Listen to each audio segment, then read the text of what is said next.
कार्तिक माह महात्म्य में अध्याय 11। राधे राधे भक्तों, कैसे हैं आप लोग। आशा करती हूँ अच्छे होंगे और भगवान से कामना करती हूँ कि आपका प्रत्येक दिन शुभ और मंगलमय हो। कल के अध्याय में आपने सुना था कि शिव जी ने जब अपने तेज को समुद्र में डाला था तो उससे एक बालक की उत्पत्ति हुई थी जिसका नाम ब्रह्मा जी ने जलंधर रखा था। अब आप उससे आगे की कथा का श्रवण कीजिए।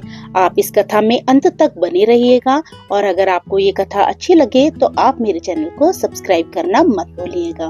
तो चलिए बिना विलंब के हम आज की कथा को प्रारंभ करते हैं। एक बार सागर पुत्र जलंधर अपनी पत्नी वृंदा सहित असुरों से सम्मानित हुआ सभा में बैठा हुआ था। तभी गुरु शुक्राचार्य का वहां आगमन हुआ।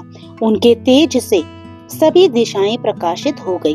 गुरु शुक्राचार्य को आता देखकर सागर पुत्र जलंधर ने असुरों सहित उठकर बड़े आदर से उन्हें प्रणाम किया। गुरु शुक्राचार्य ने उन सबको आशीर्वाद दिया। फिर जलंधर ने उन्हें एक दिव्य आसन पर बैठाकर स्वयं भी आसन ग्रहण किया।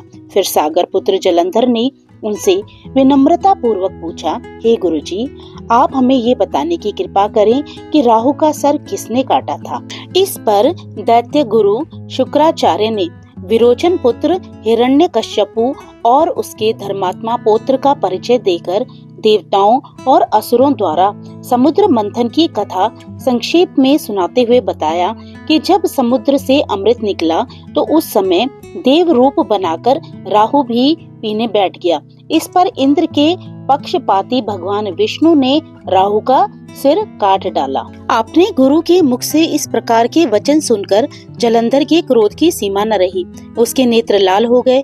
फिर उसने अपने धस्मर नामक दूत को बुलाया और उसे शुक्राचार्य द्वारा सुनाया गया वृतांत सुनाया। तत्पश्चात उसने धस्मर को आज्ञा दी कि तुम शीघ्र ही इंद्रपुरी में जाकर इंद्र को मेरी शरण में लाओ। धस्मर जलंधर का बहुत ही आज्ञाकारी एवं निपुण दूत था।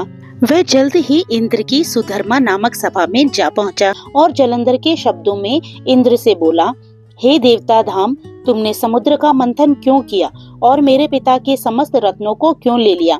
ऐसा करके तुमने अच्छा नहीं किया। यदि तू अपना भला चाहता है तो उन सब रत्नों एवं देवताओं सहित मेरी शरण में आ जा, अन्यथा मैं तेरे राज्य का विध्वंस कर दूंगा।